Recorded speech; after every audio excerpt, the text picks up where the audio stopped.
बीपीएची society Ahmednagar महाविद्यालयाच्या वतीने उपस्थित सर्व प्राध्यापक विद्यार्थी यांचं मी स्वागत करतो आणि प्रजासत्ताक दिनाच्या आपण सर्वांना शुभेच्छा देतो। आजच्या दिनी महाविद्यालयाचे प्राचार्य डॉक्टर आर.जे. बार्नबस सर यांच्या हस्ते झेंडावंदन होणार आहे।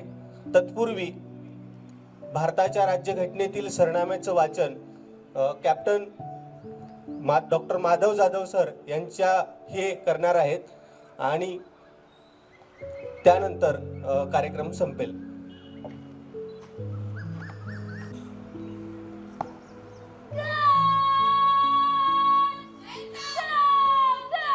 73व्या प्रजासत्ताक दिनाच्या कार्यक्रमासाठी अहमदनगर महाविद्यालयाचे प्राचार्य डॉक्टर आर.जे. बार्नबस सर आजच्या कार्यक्रमाचे प्रमुख अतिथी या कार्यक्रमस्थळी येत आहेत। आपल्या सर्वांच्या वतीने मी सरांचे स्वागत करतो।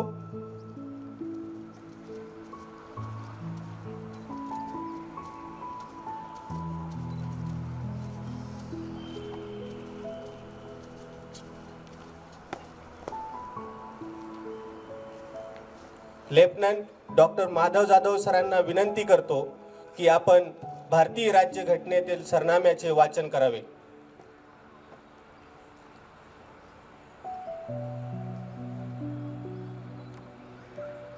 त्र्याहत्तराव्या प्रजासत्ताक दिनानिमित्त आपण झेंडावंदन कार्यक्रमाच्या पूर्वी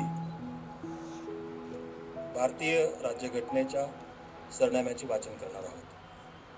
प्रथम मी वाचेल। आपणा सर्वांना विनंती आहे की आपण माझ्या मागे म्हणावे। आम्ही भारताचे लोक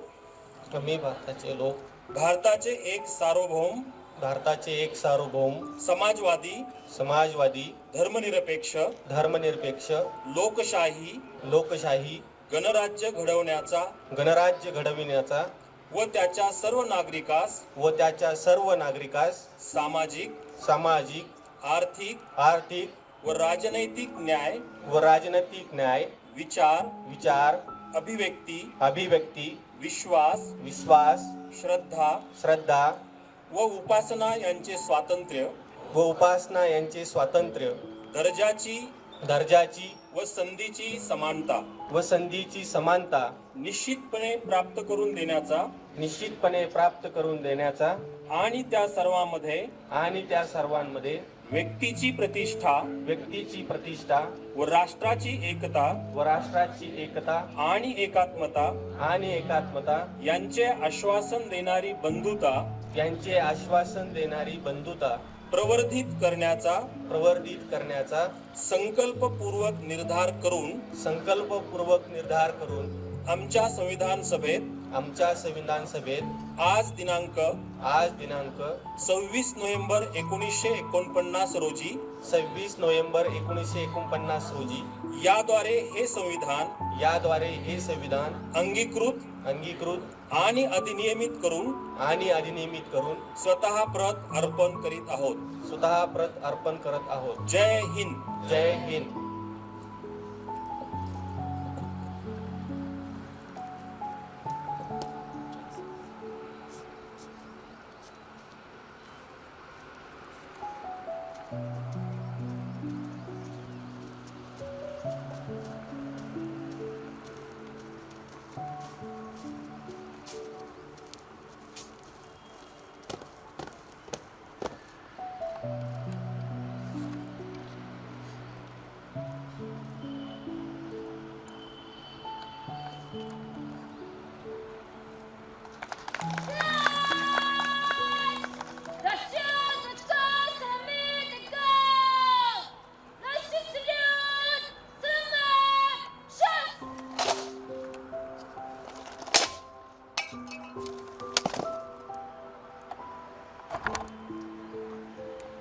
जनगण मन अधिनायक जय हे भारत भाग्य विधाता।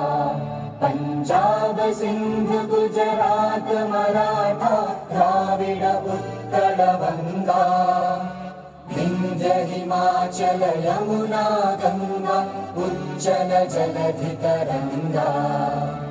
तव शुभ नामे जागे, तव शुभ आशीष मांगे, गाहे तव जय गाथा। जन गण मंगलदायक जय हे भारत भाग्य विधाता। जय हे जय हे जय हे, जय जय जय जय हे।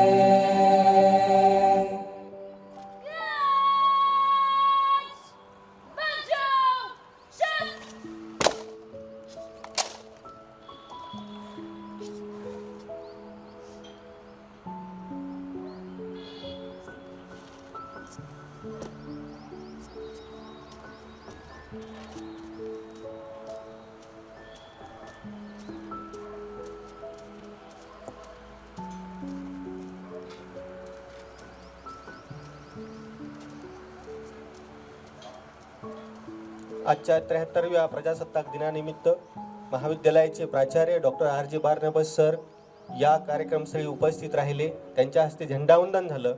मी अहमदनगर महाविद्यालयाच्या वतीने त्यांचे आभार मानतो. त्याचबरोबर उपप्राचार्य नागवडे सर, रज्जाक सर आणि उपस्थित सर्व प्राध्यापक, विभाग प्रमुख, समन्वयक, NCC सर्वांचे आभार मानून हा कार्यक्रम संपला. अशी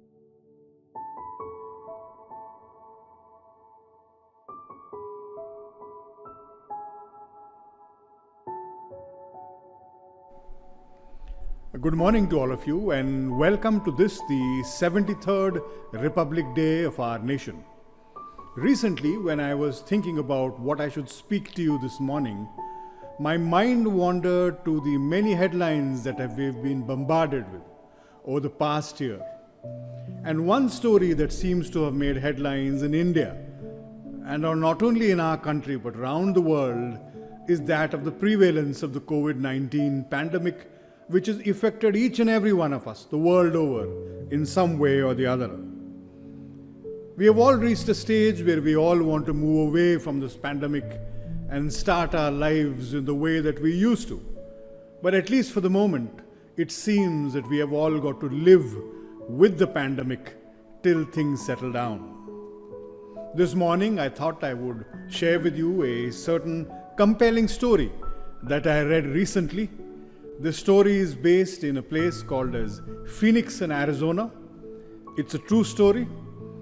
It's a story about a 26-year-old mother who has a child who is 6 years old who is affected with a terminal illness. And although the mother's heart is filled with sadness, she had a strong desire to fulfill her son's dreams in whatever short time that he had to live. So one day she went up to her son's bed and asked him what he wanted to become when he grows up in life. And after giving it some thought, he said that he would like to be a fireman. The reason? So that he could save the lives of those who were in distress. Her mother smiled back at her sick son lying in his bed and told him that she would try her best to fulfill his wishes. Later that day, she went to the local fire station and met the fire chief and explained to him her son's condition and the one wish that he had, which was to be a fireman at least for a day. And she asked the fire chief that she would be very grateful if she would allow her son to ride in a fire engine for at least one day, which would really make his spirits come up. The chief fireman was greatly moved by the story of the little son and said that he could do even better, and said that in a couple of days he would make arrangements for his son to be a part of a trip that he and his fellow firemen would take in the town of Phoenix, Arizona that day.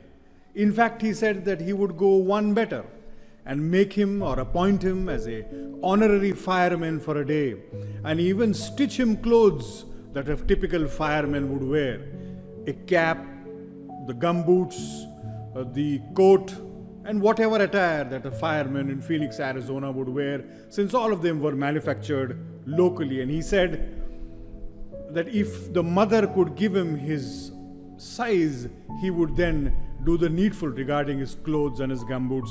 His mother, of course, was overjoyed and gave the fire chief all the son's measurements.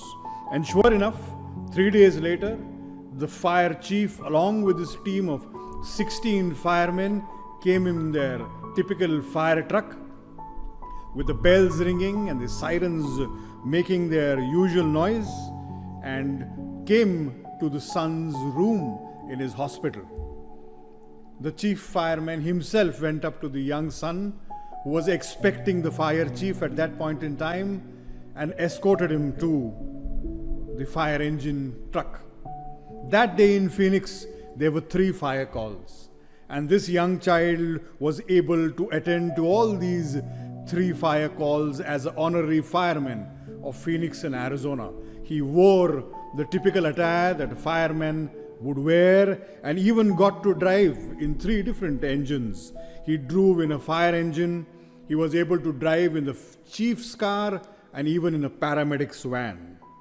Having his dream come true, and with all the love and attention that was lavished upon him, the story goes on to say that the little boy was deeply touched, and he went back to the hospital, a very happy young man, and the doctor said that even lived much more longer than he was supposed to, considering the severity of his illness.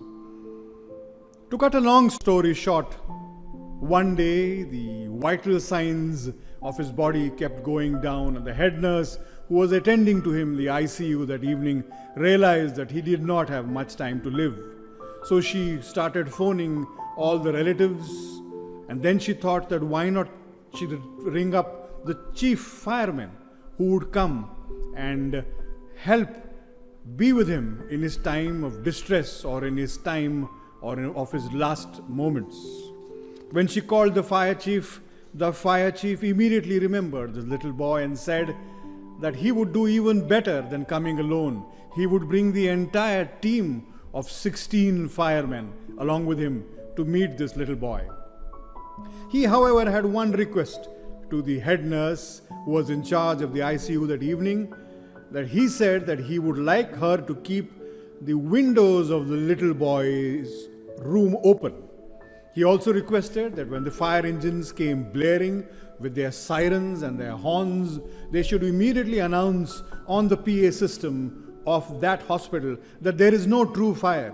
It is just the fire department, the local fire department of Phoenix, Arizona, coming to meet one of their own, coming to meet the little boy who was an honorary fireman for one day not too long ago. So about 5 minutes later, the fire chief arrived with 16 firemen, and they all, in a typical fireman's fashion, instead of coming to the door of the hospital that day, climbed through a ladder through the window and popped out through the window into the little boy's room. And though he was sinking fast, very feebly he turned his head to the commotion that was near the window of his hospital room and gave a faint smile when he saw his friends who were the local firemen. They all went up to him and they hugged him and told him how much they loved him. And in his dying breath, he asked the firemen if he was indeed really such a good fireman as they all claimed to be. Did he live up to their expectations as an honorary fireman on that fateful day? The chief replied that he very much did, and that he was amongst their finest that he ever had. And on hearing the words, the story ends in a very poignant way, that the boy slipped away, closing his eyes for the last time with a faint smile on his lips. The reason why I'm telling you this story this morning is that in our increasingly busy schedules, have we been able to take the time off and help those who are in need? And in doing so, do our bit to help the scores of people who are in dire need of help and support during these trying times. As someone wisely said, the purpose of life is not to be happy, but to be useful, to be honorable, to be compassionate, to have it make some difference. Only then can you claim that you have lived and lived well. Unquote. May God in His infinite love and mercy grant you and me the wisdom, the strength, and the conviction to try and be of use to those in need and do our bit to make this world a better place. And in doing so, hope that our children and thereafter our children's children might lead better lives. God bless this great country and this great institution of ours. Thank you.